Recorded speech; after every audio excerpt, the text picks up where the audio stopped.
17 अक्टूबर को international day for the eradication of poverty अंतर्राष्ट्रीय गरीबी उन्मूलन दिवस के रूप में मनाया जाता है, ताकि गरीबी को खत्म करने के लिए कुछ प्रयास किए जाएं और सरकारों को भी इसकी तरफ ध्यान दिलाया जाए। इस अवसर पर इस विषय से संबंधित इस्लाम धर्म की कुछ शिक्षाएं आपकी सेवा में प्रस्तुत हैं।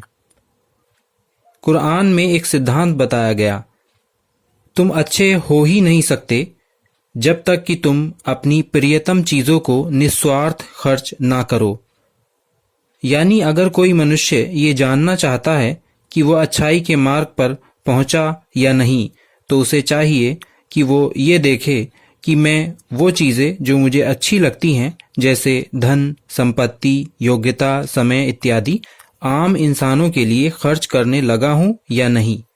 यानी हर अमीर या गरीब अपनी अच्छाई खुद ही जांच सकता है।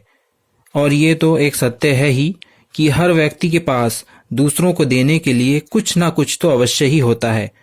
तो कुरान के अनुसार गरीबी उन्मूलन के लिए उपाय यह है कि हर कोई काम पर लग जाए अपनी योग्यता के हिसाब से।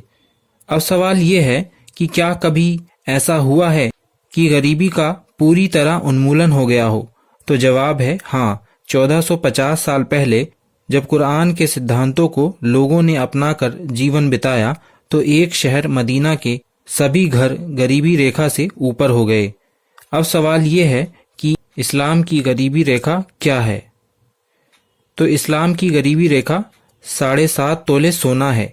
यानी जिस व्यक्ति के पास 7.5 तोले सोना हो या इसके मूल्य के बराबर धन बचत हो और ये 1 साल तक उसके पास उसके दैनिक खर्च के अलावा बचा रहे, तो ऐसा व्यक्ति गरीबी रेखा से ऊपर माना जाता है और उसे ज़कात यानी अपनी बचत का 2.5% धन गरीबों के लिए देना होता है, वरना इससे कम में वो गरीब ही कहलाता है और ज़कात उस पर अनिवार्य नहीं होती।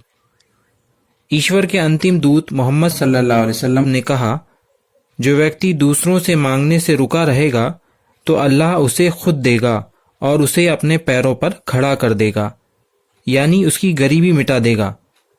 तो मांगने से गरीबी खत्म नहीं होती और हाथ फैलाने से भी मना किया गया है। यदि आप इस्लाम धर्म की परिचयात्मक पुस्तकें अपनी भाषा में पढ़ना चाहते हैं तो हमें कमेंट बॉक्स में अवश्य लिखें। धन्यवाद।